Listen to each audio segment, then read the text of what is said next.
Hi! I have gotten a cold. I woke up today and I was cool. 5 a.m., completely free, non snotty. Everything was good. And then by 5:30, I was constipated in my face. It was really like being hit with a something. It was weird. It happened really fast.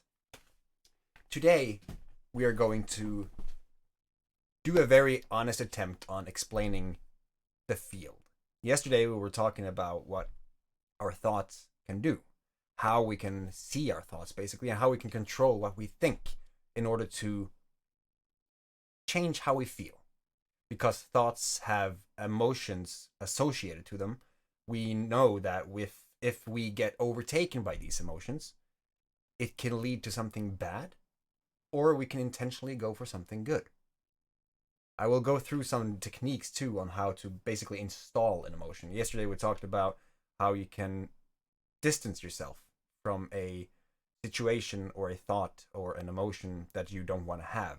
Like if you see something in your mind and you have these vividly colorful movies flashing in front of your eyes, and then you stop that movie, you make it a still image, and then you remove the color from that and you make it black and white, and then you make it smaller, and then you mute it basically. You make it lower in audio or in volume, and then maybe you change it to some sexy voice or whatever.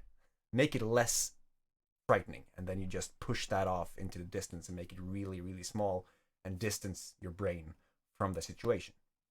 It's really powerful because as I said, when you do that a lot, you can take problems and just fling it off like water on an oily surface. So today we're going to talk about that field because it's important if we understand the emotions and our thoughts to know what we can do with them. And this is a pretty dense topic and it's controversial. So I want to encourage you to have an open mind. If you jump out of a plane with a parachute, it will not work as good if it's not open. So have an open mind. And also, I try to practice something called the FAST method. It's something that I learned from Jim Quick. He's a brain coach, let's say it like that. And the FAST method is basically that you forget. That's the F. You forget about anything that you know about the subject that you're about to learn. Then you're active. You take notes. You try to engage, because then you'll really make your brain work on this subject and will make it stick more. And then you're in a state, an emotional state, a mood where you're open to learn new things, where you're happy. You can't do this if you're feeling really bad, because that would kind of go against the whole point of actually trying to learn. So if you go to school and you're feeling down, then that is going to impact your learning. And then teach. FAST, right? Teach the subject that you're learning. That way you'll learn it twice. These are really powerful tools, and that's why I have made so many videos about this, because when I teach it, it really installs in my brain.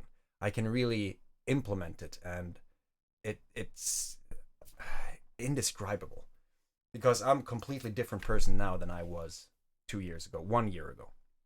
Now I can intuitively answer questions about things that I really didn't know what I could even comprehend about the brain and chemicals and proteins and a lot of it. So the field. Let's say that you're a fish and you're swimming on the bottom of the Mariana Trench and there's water all over you, and you've never seen anything other than this place. There's always been this substance that you're swimming around in, but that's just your life. That's just how reality is, right? For us, that is water. We know that it is water because we can see it, we can drink it, water is a really important thing, right? But because a fish lives in it, it's not that really big of a deal because it does not know anything else. So we are like fish in water. But our water is frequencies and energies and these waves, radio waves that we can't see.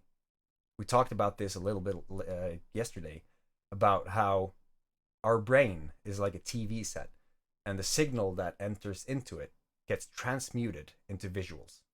So when you're watching TV, the satellite images, I might have to sneeze during this, by the way. I hope it's not Corona. So you're seeing what you're watching on TV after it gets transmuted from a wireless signal, right? Ha. It's really prickly. So our Earth is encompassed by a field, electromagnetic field. And we know this because we can measure it. We can see it with our modern technology, right? Now, the Earth is vibrating on a specific frequency, which is 7.83 hertz, called the Schumann resonance. This is what we are aligned to. This is also a theory, so take this in with a grain of salt. Do not just think that I know all the answers. I'm just basically talking from what I have read and that resonated with me, and that makes a lot of sense because of all the science that is connected to it. I'm not sure about the year, but there was a scientist a long time ago that was isolating people in a bunker, and he took out the frequency. He took out the Schumann resonance, and people pretty quickly started to decline in health, and they started to feel bad, and they were paranoid, and they're really, really bad for their entire system. How they thought, how they felt, nausea came, a whole slew of problems. But then seconds after he reintroduced the frequency, they got better. Mere seconds. This also goes back to grounding, if you've heard of that, where you are standing barefoot on Earth. You're just standing on the ground. And because our cells, we have trillions of cells called collagen. Collagen? Norwegian and English. In this fluid, which is basically conductant, right? When we're standing on the ground, we are taking up this charge. And this is also something that we can measure. If you hold a voltmeter, trying to do this from Norwegian to English, hold a voltmeter, you stick the ground part into the ground, and you see if there's charge. You'll see that the light actually lights up when you're barefoot. But if you're standing with shoes on, you're isolating yourself from the Earth. Now think about that. That is interesting because we are basically cut off most of the time. We get up from our elevated beds when we're sleeping. We go down and we're inside houses that is on concrete fundaments or whatever, foundations. And then we put on our shoes. We go out and we get into our cars, which is also on rubber tires, right? We drive around, we're on concrete and pavements most of the time, and we don't really think about taking off our shoes when we're walking in the forest.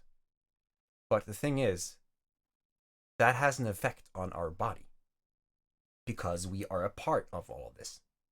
The charge goes through our body. That is just two of the things that we can see right now. We can also take pictures with Kirlian photography, which is going to really visualize. You can see that we have this field around us, this aura, if you will. And it's pretty significant.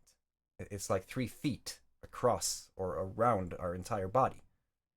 And that is also just proof that we are part of this electromagnetic field. We're talking about humans being energetic beings, and how if you have a system, a body, and then within that body you have organs.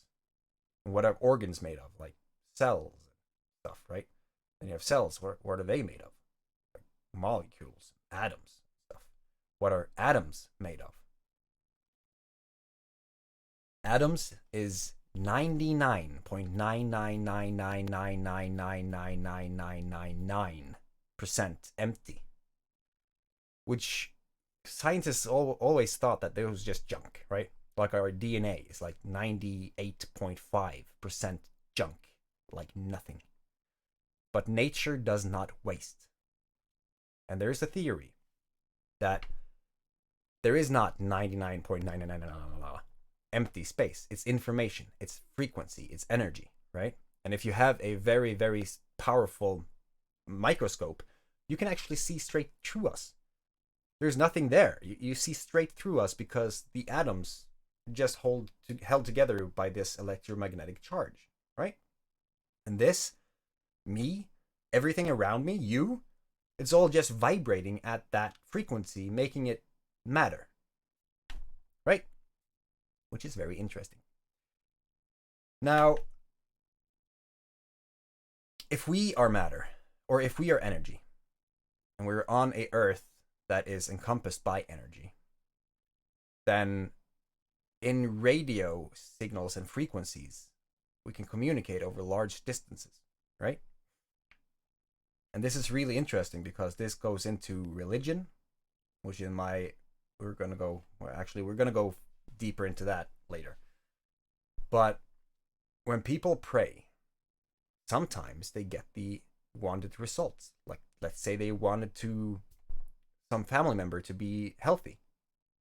And as did we talk about, I don't think we talked about that yesterday. So if we have an emotion, a thought, like I want my grandmother to be healthy, and I accompany that with an elevated emotion, which is love, gratitude, compassion, all that, like of positivity, then that frequency is going to vibrate at such a rate that it is theoretically possible for me to contact my grandmother, basically, to send my information and my intent over the radio waves to her, and that it will make a change in her cells, which is also energy and information.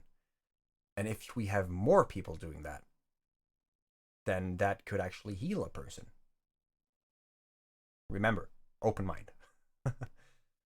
So 9/11 was a bad day for the Earth, right? 2001? Yeah. It was bad for the entire world. And when that happened, there was 2 satellites that is orbiting the Earth called GOES, GOES. And they measured a electromagnetic spike at 9 a.m. that morning. I think it was 9 a.m. US time. But the thing is, as that happened and the news reached the world and everyone knew that what had happened was so horrible, everyone felt bad. Everyone felt shocked and really sad. And you can see that the electromagnetic spike, it goes like this and then poof. So something happened on a global level. After that, there was a lot of initiatives started, like the HeartMath Institute and the correspondent. No. Yeah, I can't remember what that's called. But they wanted to see how we can interact with this field intentionally. And it's been proven that when people in large masses meditate in a specific region or a place, then the badness, the criminal acts, the hospital visits, the traffic accidents, all of that, it declines while they're meditating. So the 1st of April 2020, this year, 1 million people or more started to meditate at the same time on a global level. And they're doing these experiments continuously to see how we can interact with matter and how we can interact with other energies around the world, because we are an engine of electromagnetic energy. And how this works is, remember yesterday we were talking about how our cells gets encoded with the emotion of the thought we had, right? I have to take a sip of coffee. This is going to go cold before I'm done. So our hearts has neurological connections. It has neurons, 40,000 of them actually, and they are similar to what we have in the brain, which is our heart is called the heart brain. It's called the heart brain, this little cluster of neurons, because our heart is thinking and feeling and remembering independent of our brain. And that is interesting. This has been proved by organ donors, for instance, where someone has received an organ from someone and all of a sudden they're acting differently. They have different cravings in food. They lose allergies. They do stuff that they never did. Someone even walks differently because they have adopted this thing from the heart or the organ that they took from the other person. One of them, actually, a girl, a 8-year-old girl, died, and she donated her organ, her heart, to a 10-year-old girl. And when this girl got her heart, she started having these horrific nightmares, and the parents got worried, right? She's never had these before, and so they went to the doctor, and after some tests and some probing, basically some sessions, they figured they should find a police sketch artist, and as they did, the girl painted this extremely detailed image of a man that was from her dream who killed her. He was running, and he caught up with her, and he killed her. And they had this sketch of this dude, and then they put out an APB, and then they found the person, and he was brought in, and he actually admitted to the crime. The 10-year-old girl had never seen the man, and he was never told about how this happened. But when they talked to him about this experience in such vivid detail, he knew that he was caught, so he just admitted it. He was done, right? And that proves, basically, that we have memories in our hearts, in our organ. Now, with these neurons, and because it's an independent system, we can do some really crazy stuff if we think about this field that we are a part of. This goes into law of attraction a lot. If you are spiritual, if you have heard of the law of attraction, this will probably interest you a lot. So we have this little engine, the heart. It is creating bioelectrical energy, which we can measure, right?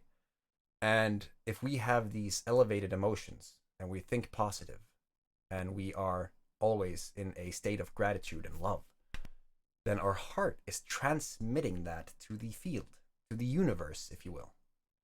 And I'm not saying that this is exactly how it goes, but with my personal experiences and what I've seen in science and all other case studies, I have no problem in believing that this is how it works. We know nothing about what we are capable of. And they knew before, like in the ancient times, they knew there was something about the brain, in the pineal gland, there was something about the heart, and they had these spiritual, mystical things that they did because of these things that they knew, right? Heart-brain coherence, where you communicate with your heart through an intentional thought and emotion that originates in your brain, and then you send that out to the universe. It's amazing.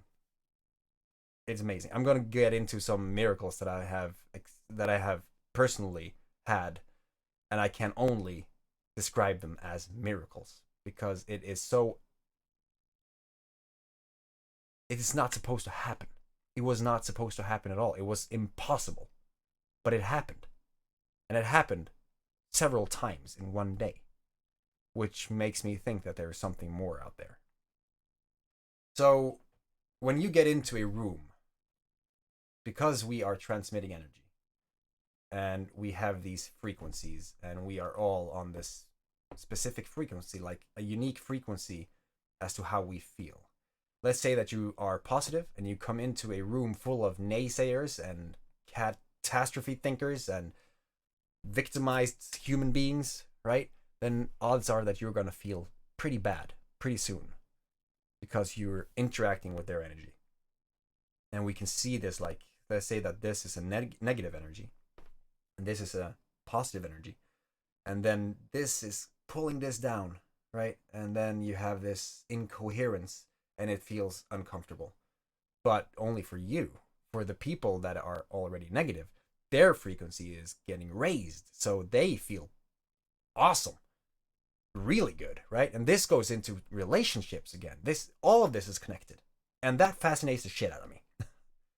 So they are impacted in a positive way by you.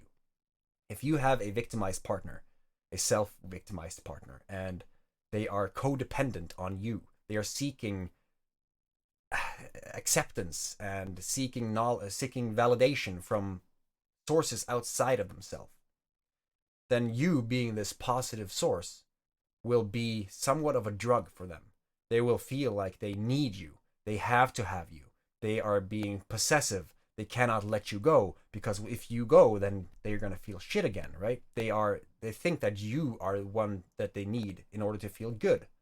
But you, being all positive, you're in this and you're always tapping your cup. You're draining every emotion that you have of positivity to fuel this other person.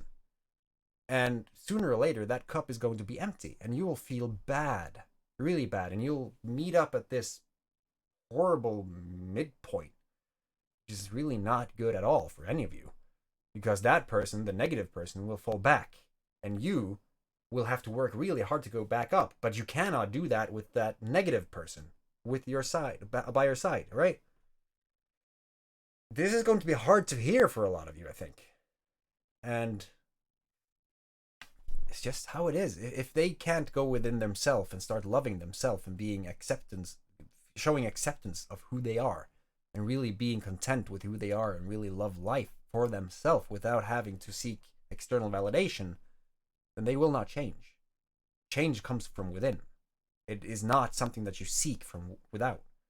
And hold on. Sorry, I'm really struggling with this nose at the moment. So this energy thing, it goes into everything. And this is how jealousy can be cured. This is how when you're going out there and you're looking for love, you're probably looking for something that you don't have yourself, which means that you're looking for something that someone else has. When you feel like you found a really good match, that probably means that they have something that you don't have, and you have something that they don't have, and you're filling each other's cups. You're basically building each other up. By some point, that spark, that thrill, that honeymoon effect will line up. It will balance out, and you will feel confused because why don't I love this person anymore, right? If you're not aware. And that just means that you have become one. You have balanced each other's out so that you are one entity, and you just know each other so well that you can't be without each other. And then some people will be so confused that they go out there and they find someone else to be cheating on or whatever, and they try to seek new thrill, and then they figure out, oh shit, I had it pretty good with this other partner of mine. This is not what I wanted, right? Because they didn't know where they were in energy relationship aspects, which is could be bad, right? For it could ruin so much. But back to the energy. If we accept that there is more out there than what we know, then by using what I talked about in the last video, by controlling our thoughts and going within and being aware of what we think and feel, then we can start to communicate with the field. And the more you put out there, the more you get back. Which means that if you're feeling bad, if you're feeling victimized, then you're going to feel like the world is against you. You're going to feel like everything is happening to you. And you're going to feel like every day is just a typical shit show, right? Blue Monday and all that shit. But if you're good, if you're positive, if you're feeling love and compassion, and you're just grateful for every second of the day, then you're going to see the world differently. And you're going to get more opportunities. Like if there's a stranger coming up and he's saying something that is like, help me do this, please, or whatever. Now, if you're a victimized person, then you'll be like, fuck off, I don't need you. My life is hard enough already. I don't know. Right? Distance yourself and just walk past. But if you're positive and you're listening to this person and you're like, yeah, I mean, why not? I'm in a position to help you out. Sure. And then you do. And then it turns out that was just a superstar or a famous person or a guy or a girl that was in disguise, and he or her wanted to see if there's any goodness in the world, and then you show up, and then it's like, yeah, you deserve everything, so here's $1 million. You see, that's just a weird example, but things happen when you're open to it. If you're open to change, if you're open to new ideas, if you're open to new experiences, and you go towards life with a grateful mindset, then you will communicate that to the field, and you will communicate that to the universe. Bless me. And you will see how everything changes. And I don't. There is no feeling that is better than being able to experience everything with gratitude. Just going to the fucking toilet, being able to flush my shit, is something that I'm grateful for. Or going into the shower and having warm water, or being able to breathe. Right now, yeah, I'm a little stuffed, but I can breathe, right? I have a roof over my head, I have clothes on my body.